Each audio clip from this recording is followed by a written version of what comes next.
Big boss Kannada season 12ರ ಮನೆಗೆ ಅಧಿಕಾರಿಗಳು ನಿನ್ನೆ ಸಂಜೆ ಬೀಗ ಹಾಕಿದ್ದಾರೆ. ಬಿಗ್ ಬಾಸ್ ಪ್ರಸಾರ ಆಗುವುದಿಲ್ಲವೇ ಎಂಬ ಅನುಮಾನ ವೀಕ್ಷಕರಲ್ಲಿ ಮೂಡಿದೆ. ಆದರೆ ಇಂದು ಬಿಗ್ ಬಾಸ್ ಖಂಡಿತ ಪ್ರಸಾರ ಆಗಲಿದೆ. ಈ ದಿನದ ಎಪಿಸೋಡ್ನ ಮೊದಲ ಪ್ರೋಮೋವನ್ನ ಬಿಡುಗಡೆ ಮಾಡಲಾಗಿದೆ. ಇದೆಲ್ಲವೂ ಒಂದು ಕಡೆ ಆದರೆ ಇನ್ನೊಂದು ಕಡೆ ಮನೆಯಲ್ಲಿ ಊಟದ ವಿಷಯಕ್ಕೆ ರಕ್ಷಿತಾ ಶೆಟ್ಟಿ, ಕಾಕ್ರೋಚ್ ಸುದಿ ಮತ್ತು ಮಂಜು ಭಾಷಿಣಿ ಇನ್ನು ಕೆಲವರೊಡನೆ ಜೋರು ಜಗಳ ನಡೆದಿದೆ. ರಕ್ಷಿತಾ ಶೆಟ್ಟಿ ಕಣ್ಣೀರು ಹಾಕಿದ್ದಾರೆ. ಈ ಎಲ್ಲ ಗೊಂದಲಗಳಿಗೆ ಉತ್ತರ ಸಿಗೋದು ಯಾವಾಗ ಅಂತ ಕಾದು ನೋಡಬೇಕಿದೆ. ನನ್ನ ಪ್ಯಾನಲ್ಲಿ ಎಂತ ಹಾಕಿದ್ದಾರೆ? 12 ಜನದ ಚಿಕನ್ ಗ್ರೀನ್ ಟೀ ಬಿಡ್ಲು ಅದೇ ಹಾಕಿ ಇಲ್ಲಿ ಹಾಕಿದ್ದೀನಿ. ನಿಮ್ಮ ಕರ್ಮ ಅವರು ತಿನ್ಲಿ. 12 ಜನದ ಊಟ ನನಗೆ ಮಾಡಿದ್ರೆ ನಾನು ಮಾಡ್ತೀನಿ. ನನ್ನ ಹೊಟ್ಟೆಗೆ ಬೆಲೆ ಇಲ್ವಾ? ನಿಮ್ಮ ಹೊಟ್ಟೆಗೆ ನಾನು ಯಾಕೆ ನೋಡ್ಬೇಕು?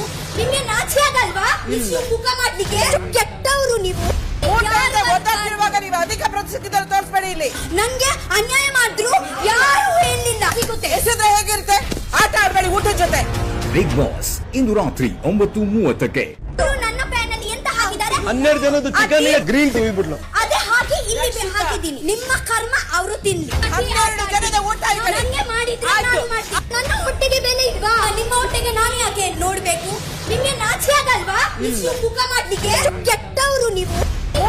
ಗೊತ್ತಾಗ್ತಿರುವಾಗ ನೀವು ಅಧಿಕ ಪ್ರತಿಷ್ಠಿತ ತೋರಿಸ್ಬೇಡಿ. ಇಲ್ಲಿ ನಂಗೆ ಅನ್ಯಾಯ ಮಾಡಿದ್ರು ಯಾರು ಹೇಳಿಲ್ಲ. ಸಿಗುತ್ತೆ ಹೆಸರು ಹೇಗಿರುತ್ತೆ? ಆಟ ಆಡ್ಬೇಡಿ ಊಟದ ಜೊತೆ. Big boss